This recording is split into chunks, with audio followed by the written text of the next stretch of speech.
There was a long drive that Bryan Kohberger took with his father from Washington to Pennsylvania within days of these murders taking place. What were they talking about? What was the subject of conversation? How many times did he bring up the Idaho murders? Did he seem obsessed with it? Did he seem to want to delve into his father's thoughts about it? Did he perhaps give his father a false alibi? A flurry of 11th hour developments in the days approaching the retrial of Massachusetts woman Karen Read, including the addition of a surprising new member to the defense team. Plus, prosecutors reveal new evidence and shocking new potential witnesses in the case against Idaho college murder suspect Bryan Kohberger. And doomsday mom Lori Vallow finally heads to trial in Arizona for the murder of her former husband. All this and more this week on Courtroom Confidential.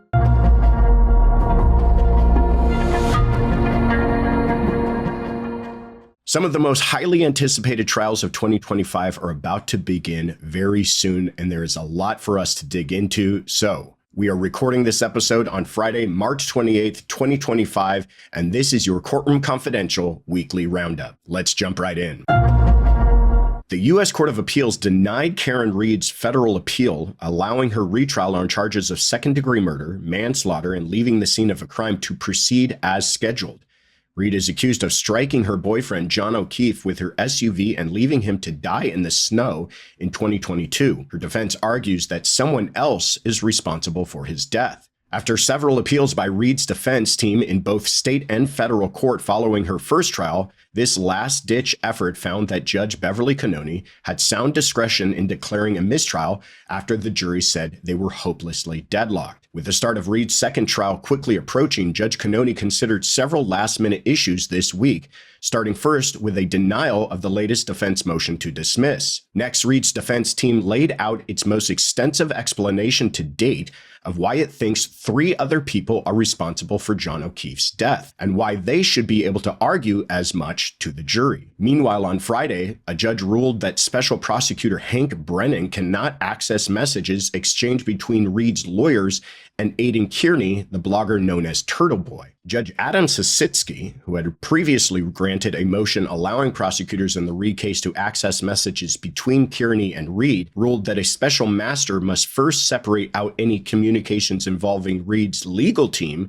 before turning over the remaining messages. Finally, in another unexpected twist, Karen Read's legal team added a new member to their ranks. The new attorney is Victoria George, who served as an alternate juror during Read's first trial. According to the Board of Bar Overseers, George is now working for David Yannetti's law firm.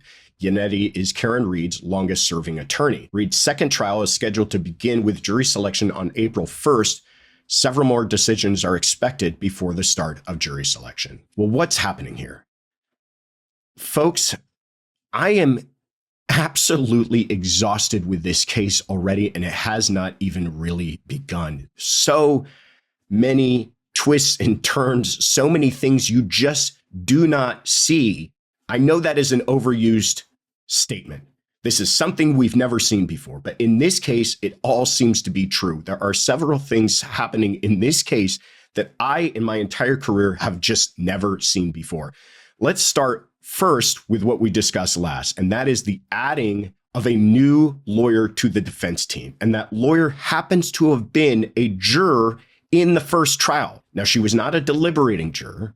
She was an alternate juror, but I have never seen this in my entire career. And I think the reason for that is retrials are rare to begin with. And the fact that a sitting juror from a previous trial would be an attorney makes it even more rare. And that attorney would reach out and say, I want to be a part of that team, unheard of. If you know of an instance where this has occurred before, let me know. But I've never heard about it before. Let's read a statement from this Victoria George. She says, quote, I was a fair-minded juror who left this trial questioning the integrity of the system long before the defense filed a motion to dismiss with allegations of jury tampering. It is the Read case itself and the fact that it is still being brought that has left many in Massachusetts wary, distrustful, and scared of our system. As a lawyer, this reality saddens me even more because I remember how much faith I had in our system as an optimistic law student. I remember that too. Now listen, This person obviously feels some fundamental core belief that an injustice is being done here, and she feels like she wants to get involved. And you know what? I applaud that. But I don't know if it's an entirely appropriate thing to take place. Now, legally, is there a problem with it? I can't think of one. Again, that might just be a problem with we've never discussed this issue before, so there is no case law on it. There's no rule that has come out. The legislatures have never had to consider this possibility before, so we don't know how to handle it. But legally, Karen Read has a Sixth Amendment right to an attorney of her choosing, and if that attorney happens to be somebody who served as a juror before, that's not a problem. And does it all of a sudden become a problem because the jury service that attorney did was on her own case? I don't see the legal problem to it. But I do see some other problems with it that I think the judge should be concerned with and the parties should be concerned with. And that is this idea of what I'm going to call inappropriate vouching. What message does this send to the jurors if this information were to get out? Now, if this lawyer is not going to actually be in court, is not going to actually take witnesses, is just going to be back at the office, take some sort of backstage role in this whole thing, maybe not a problem whatsoever. But if she's going to be an active participant sitting at the table every single day during this trial, and the jurors were to learn of her status, learn that she's a lawyer who sat on the first trial and was so convinced with either the innocence of Karen Read or the incompetence or corruption, whatever you want to call it, and she thinks it is, of the system itself, that she wants to actually be a part of the defense team the second time around. Think about what conclusions the jurors could draw from that. And would those conclusions be inappropriate? The answer is yes.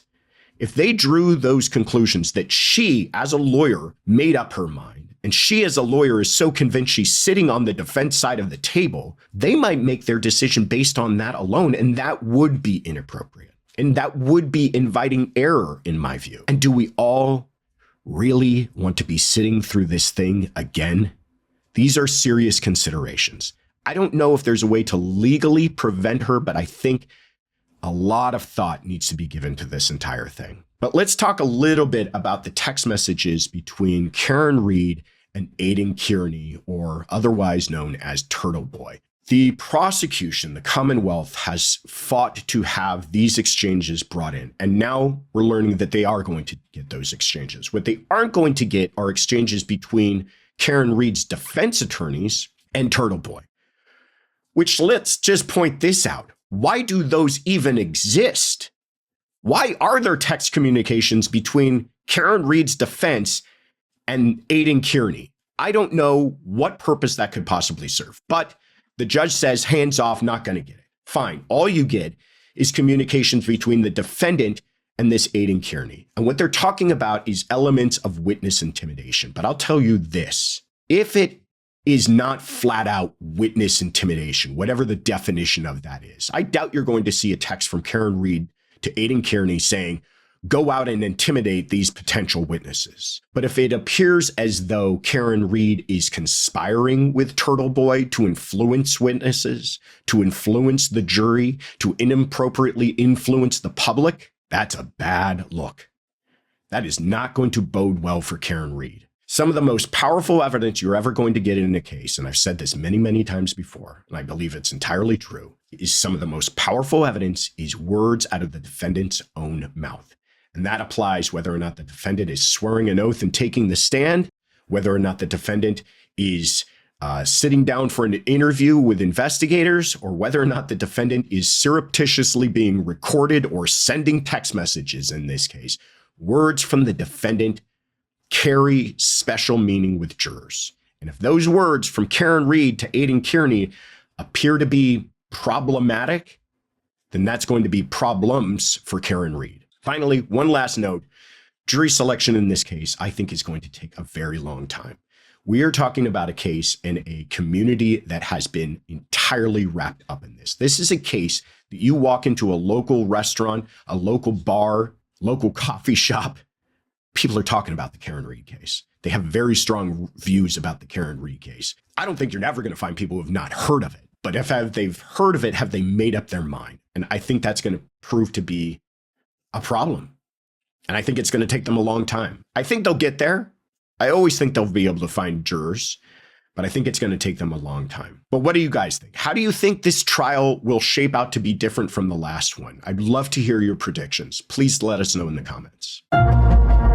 Newly released court documents in the Idaho college murders case suggest Bryan Kohberger purchased a black balaclava mask 11 months before allegedly killing 4 students as they slept. Prosecutors say records show Kohberger bought the face covering on January 10th of 2022 at a Dick's Sporting Goods in Pittsburgh. The murders of Kaylee Gonzalez, Madison Mogan, Zana Kernodle, and Ethan Chapin occurred on November 13th of 2022 in Moscow, Idaho. Previously disclosed records indicate Kohberger purchased a combat-style knife, sheath, and sharpener 8 months before the killings. A sheath containing his DNA was found at the crime scene. New information about the mask could support the testimony of a surviving roommate who told police she saw a masked man with bushy eyebrows inside the house. Prosecutors also want to introduce one of Kohberger's academic papers as evidence. The 12-page paper written in 2020 while he was a grad student at DeSales University details a case in which a woman was stabbed to death at a trailer park. It is unclear whether the case described was real or hypothetical, but prosecutors argue it contains elements similar to the Idaho murders, including the use of a knife, surveillance footage, and a forensic DNA collection. It is not known to what extent prosecutors would use the knowledge reflected in Kohberger's schoolwork to support their case against him. Finally, in the latest drop of court filings, the prosecution hinted that it might call members of Kohberger's family to testify at his upcoming trial. Prosecutor Ashley Jennings asked the court that if any members of Kohberger's family are listed as witnesses for the prosecution, that they be excluded from the courtroom until they testify. The prosecution has until April 21st to file its witness list. Kohberger's trial is scheduled to begin this summer. Well, what's happening here? Lots of information that we are now learning, and a lot of it is, I think, incredibly powerful and very interesting, and also presents some other questions. First of all, let's talk about these other purchases. We now have information that he made purchases from Under Armour, from Dick's Sporting Goods. We know one of those purchases was this mask that seems to be similar to the mask that was described by the surviving roommate and eyewitness to a man being inside the home at the time of the murders. What are the other things that were purchased? We don't know, but it's obviously important to the prosecution, and I imagine it could be things like gloves, boots, clothing. Think about anything that could qualify as what we might consider burglary tools. And it's not so much that these purchases were made, but it's how close in time they were made before, and the fact that they were made before, close in time, indicates premeditation in my view. This is not a spur of the moment crime that we're talking about here. This is somebody who perhaps for months was planning this brutal murder. Again, we don't have all the information. I imagine this will be one of those trials that when it begins, we get a flood of new information and all of this starts to make sense. But obviously these purchases are important to the prosecution. The other thing that I think is really surprising and something you do not see all that often is the idea that the prosecution is even hinting at the fact that they might call some of Kohberger's family members as witnesses. Now, you might see this in situations where family members could be percipient to the crime. Think about like a family barbecue, right? Where everyone is present, including family members of the victim, family members of the defendant. They might be called to testify. That makes sense. But in this case, what could they possibly be calling his family members for? Well, let's think about it. It could be things like conversations they had with him before and after the murders. There was a long drive that Bryan Kohberger took with his father from Washington to Pennsylvania within days of these murders taking place. What were they talking about? What was the subject of conversation? How many times did he bring up the Idaho murders? Did he seem obsessed with it? Did he seem to want to delve into his father's thoughts about it? Did he perhaps give his father a false alibi? Did he tell his father that I remember that night because I was out taking a look at the moon and stars? All of these things I think could be incredibly important. Then just his general demeanor. How was he acting? How was he behaving? Was there a change in his behavior from before and after the murders? How about what was he doing back home? I'm curious about that vehicle. We know that no DNA connecting Bryan Kohberger to the crime was found inside his vehicle. Was he cleaning that vehicle back in Pennsylvania? Was he doing it meticulously so, something that they thought was strange? Was he disposing of different items that they also found to be curious?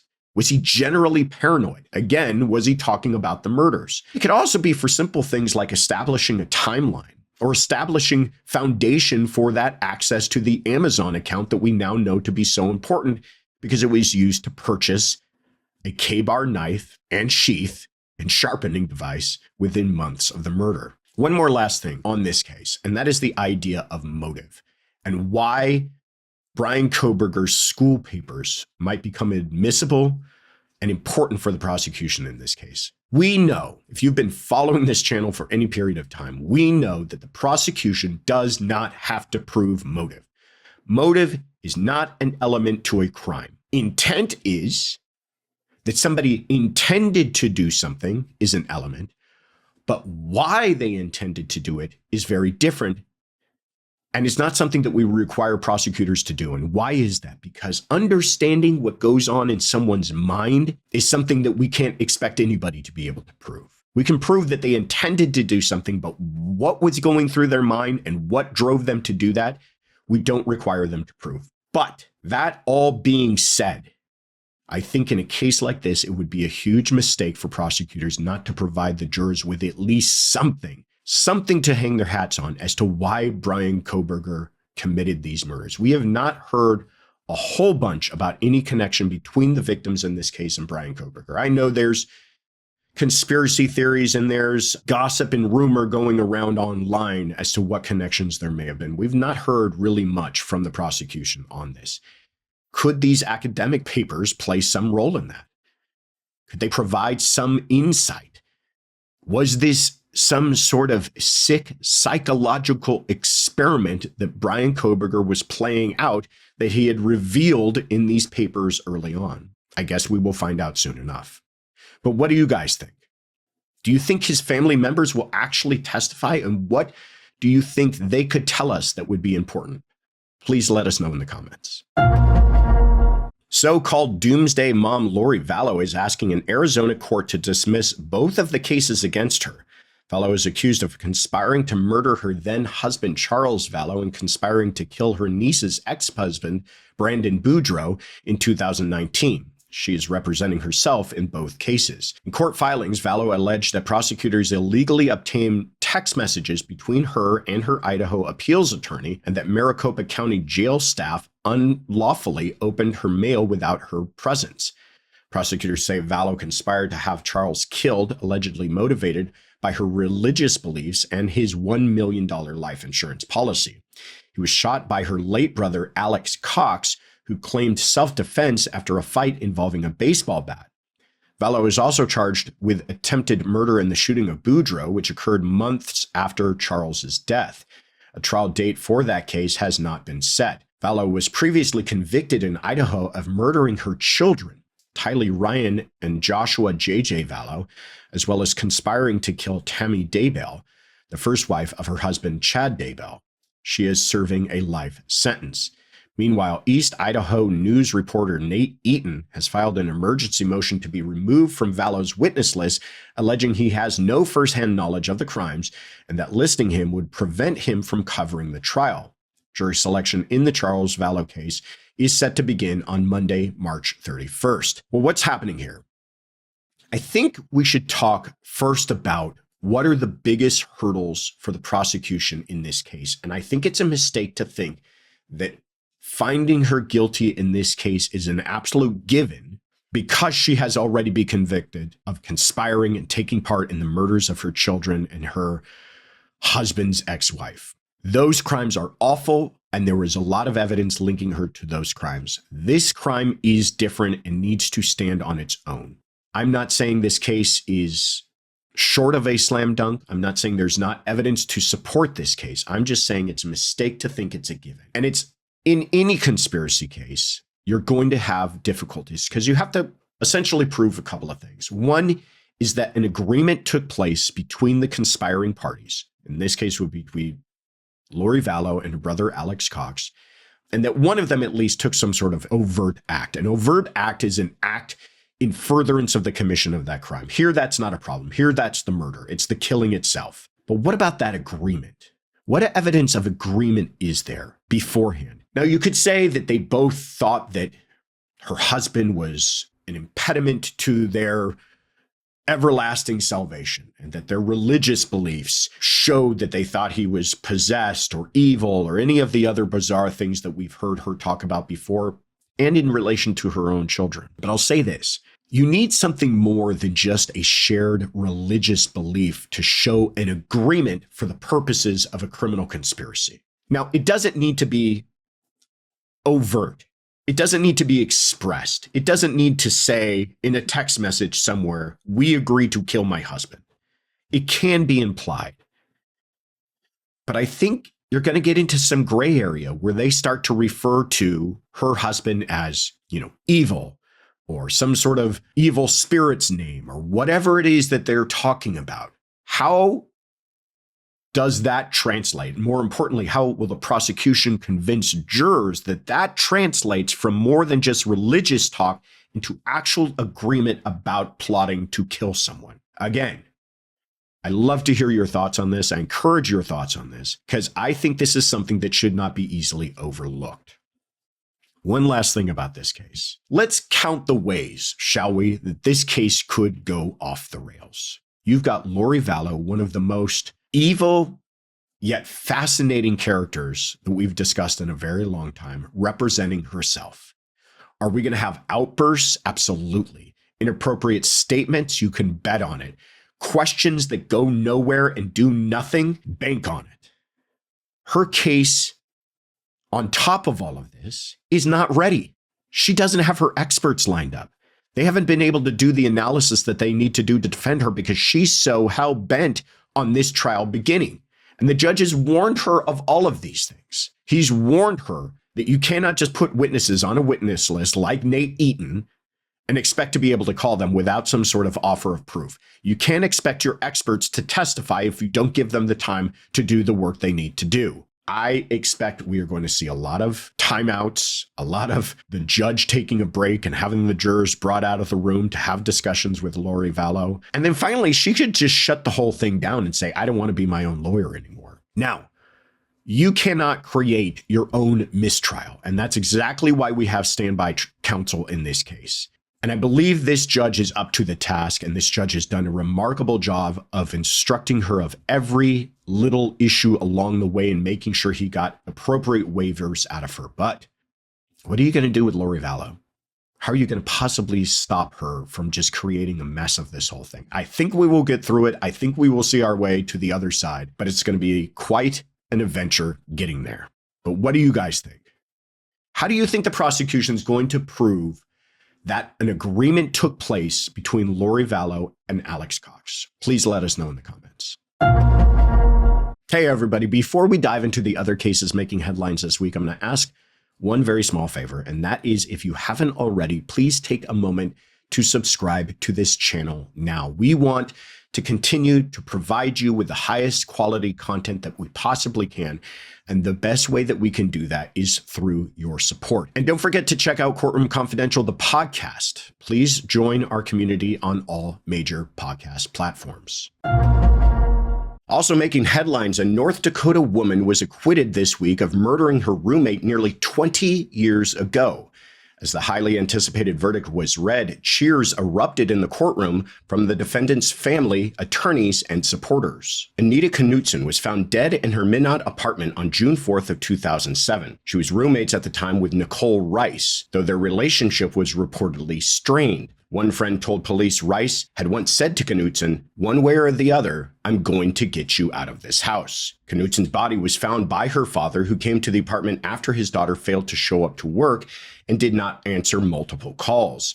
Despite evidence at the scene indicating that the murder was committed by someone with access to the home and was not motivated by theft, it took nearly 15 years for police to make an arrest in the case. Nichole Rice's arrest came after new investigators were brought onto the case in 2019 and were given support through the involvement of Cold Justice, a true crime documentary series. Knutson's sister, Anna Knutson-Toder, reacted to the verdict on social media Wednesday afternoon, quote, "I spent the last week reliving some of the hardest parts of the last 18 years of my life. And in those 18 years, one thing I've learned is that a not guilty verdict does not mean innocence. I cannot say the same for many of the people in that room, but my conscience is clear."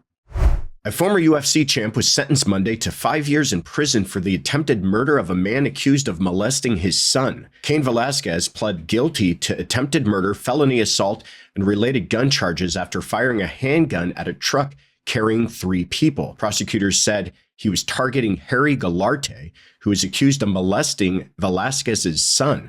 Galarte's stepfather was shot in the incident. Prosecutors say Velasquez started shooting at an intersection and then followed the truck for 11 miles through San Jose. Galarte is awaiting trial on felony child molestation charges and has denied the allegation. The district attorney's office recommended that Velasquez be sentenced to 30 years in prison, accusing him of trying to murder all 3 people in the truck. Santa Clara Judge Arthur Bocanegra called the case unique and said it could not be considered in a vacuum. Reports described the judge as having tears in his eyes during sentencing, saying, quote, "Keeping a son from his father was the worst punishment." Velasquez's sentence includes credit for time already served, meaning he is likely to spend only close to a year in prison. Michigan woman Linda Stermer is on trial for the second time on charges she beat her husband, set him on fire, and ran him over with their van in 2007. Initially convicted in 2010 and sentenced to life without parole, her conviction was overturned in 2018 when her attorney successfully argued that she did not receive a fair trial. Prosecutors allege she struck Todd Stermer in his sleep, set their Michigan home ablaze, and ran him over as he fled, his upper body engulfed in flames. Investigators concluded that Todd had been run over when they discovered his blood on the van's bumper. Linda maintained she was in the basement doing laundry when the fire started and was driving to get help. In his opening statement Thursday, her attorney Skip Kelly argued she accidentally ran over Todd in the chaos, saying Linda was the victim of a, quote, rush to judgment and a witch hunt by the original Van Buren County Sheriff's detectives in the case. Prosecutors counter that she doused Todd in gasoline and set him on fire after he discovered her affair and planned to divorce her. Investigators found accelerants on his partially removed pants. Trial is expected to last at least 2 weeks. The judge presiding over Donna Adelson's murder trial signaled he would not block prosecutors from questioning Wendy Adelson about a book she wrote before her ex-husband Dan Markel was murdered. Donna Adelson is the 5th person charged in the murder-for-hire plot of Markel. Her son, Charlie Adelson, was convicted in 2023 following earlier convictions of 2 hitmen and an accomplice. During a Thursday hearing in Tallahassee, Circuit Judge Stephen Everett said Wendy's novel could be used to impeach her testimony, as in previous trials, but he would further consider the defense's request before ruling. He noted that impeachment is generally available to show when a witness is untruthful or inconsistent. Quote, "This is largely going to depend on what Wendy Adelson actually testifies to," Everett said. If she testifies in a manner that is inconsistent with her trial testimony, she can be impeached on those topics, whether they be the book or any other matter. Prosecutors have drawn parallels between Wendy and the protagonist in her novel, This Is Our Story, who is a lawyer stuck in a small town because of her husband's job. Wendy has denied the connection, testifying in Charlie's 2023 trial that the character was based on a friend. Assistant State Attorney Eddie Evans highlighted that Wendy's failed attempt to relocate her children and emails about wanting to leave Tallahassee align with themes in her book. Judge Everett is expected to issue his ruling at a later date. Trial began on Thursday for a Massachusetts doctor accused of killing his wife. Dr. Ingolf Turk is accused of strangling Kathleen McLean to death in their home in May of 2020 and dumping her body in a nearby pond. Officials say Turk confessed to putting her body in the pond and weighing it down with rocks. At the time of the incident, Turk was out on bail on pending domestic charges and was required to stay away from McLean, according to court documents. The couple had recently dropped efforts to divorce, according to defense filings, and were attempting to reconcile after a tumultuous period. Turk was a urologist at St. Elizabeth's Medical Center in Boston until he was terminated over accusations of fraudulent billing to Medicaid. McLean ran Birch Tree Energy and Healing, an alternative healing service. The prosecution began their opening statement by reading a text message Turk sent a friend calling his wife a, quote, vindictive devil who played us all. Turk was taken to a hospital after authorities found him with injuries during a welfare call. The defense argues Turk grabbed McLean after she smashed a glass over his head, admitting that sinking her body was a, quote, bad move. Turk is facing life in prison if convicted at trial. The family of a Missouri college student whose body was found in a Tennessee river 2 weeks after he disappeared has filed a wrongful death lawsuit against his fraternity and its members. The lawsuit, which was filed nearly 1 year after Riley Strain was found dead, alleges Strain was pressured into attending the Delta Chi fraternity formal in Nashville despite his initial reluctance. The lawsuit claims excessive drinking was allowed on the buses transporting members to Nashville, proper chaperones were absent, and a code among members encouraged abandonment rather than support. An autopsy determined Strain's death was accidental, citing drowning and ethanol intoxication with a blood alcohol content of 0.228, nearly 3 times the legal limit. According to the lawsuit, Strain was visibly intoxicated, struggling to speak and walk before being removed from a bar. Rather than helping him, fraternity members allegedly continued partying, failed to realize he was missing, and only contacted his parents the next day, who then alerted police. Before we get to what's on the docket this week, I want to thank you all for being a part of our growing community, but I wanted to give a very special shout out to NB92660 for their fantastic review on Apple Podcasts, as well as to our CC crew members David Guagamela and Tiny Grandma for their support on YouTube. Keep them coming. We absolutely love hearing from you. On the docket for next week, trial for Victor Martinez Hernandez, charged in the 2023 murder of Maryland mother of 5 Rachel Morin, is set to begin Monday, March 31st. For more information about this case, please check out our case notes episode linked in the description. Florida grandmother Tracy Nix is set to be sentenced on Thursday, April 3rd. Although Nix was acquitted of aggravated manslaughter, a jury found her guilty of leaving a child in a car unattended in the 2022 death of her granddaughter, Uriel Schock. Uriel was the second grandchild to die while in Nix's care. James Craig, the former Colorado dentist accused of poisoning his wife in 2023 and allegedly trying to get a fellow inmate to kill a detective investigating him, will be back in court on Friday, April 4th for a motion hearing. Michigan man Jerron Warner is facing evidence tampering and accessory charges in the death of his father's wife, Dee Ann Warner. He will be back in court on Friday, April 4th for a preliminary hearing. And finally, please join us on YouTube this Sunday for our very special question and answer series, Sunday Fun Day. All are invited to leave us a voice message at thecourtroomconfidential.com, which will then be answered during a live stream at 9 a.m. Pacific, noon Eastern. That is it for us this week, folks. I am your host, Josh Ritter. You can find us on social media at CR Confidential on X, or at The Courtroom Confidential on Instagram, or at thecourtroomconfidential.com. Thank you again for joining me. Have a great weekend, and I will see you again next week for another episode of Courtroom Confidential.